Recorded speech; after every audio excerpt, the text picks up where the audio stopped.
કરોડના cyber crime fraud કેસમાં આરોપી ઝડપાઈ ચૂક્યો છે। મુખ્ય સૂત્રધાર અભયકુમારની ધરપકડ કરવામાં આવી છે। ગુજરાત સ્ટેટ સાયબર ક્રાઇમ 7 કરોડનું ફ્રોડ ઝડપી પાડ્યું છે।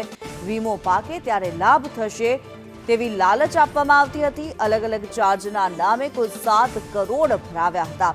આરોપી અને ફરિયાદી વચ્ચે વોટ્સએપથી સંપર્ક થયો હતો, ત્યારે બાદમાં આરોપીએ અરજદારને વિશ્વાસમાં લીધા। આરોપી અભય વીમા કંપનીમાં એજન્ટ તરીકે કામ કરતો હોવાનું સામે આવ્યું।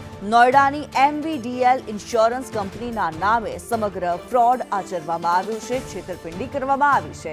ગાંધીનગર સ્ટેટ સાયબર ક્રાઇમ સેલે આ આખું રેકેટ ઝડપી પાડ્યું। વીમા પ્રીમિયમની રકમ મેળવીને નાણાં ભેગા કરવામાં આવતા હતા। સ્ટેટ સાયબર ક્રાઇમ સેલે 4 કરોડ રિકવર કર્યા છે।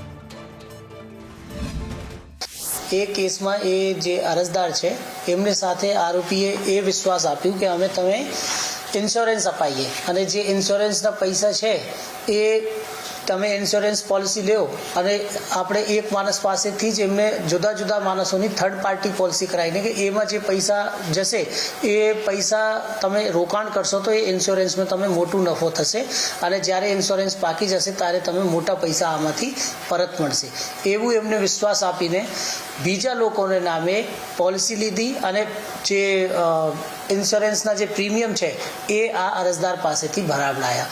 એમાં ટોટલ 7 કરોડ અને 60 લાખ જેટલા રૂપિયા એને ઇન્સ્યોરન્સ નામે અને બીજા જુદા જુદા ચાર્જો નામે એમને પાસેથી એમને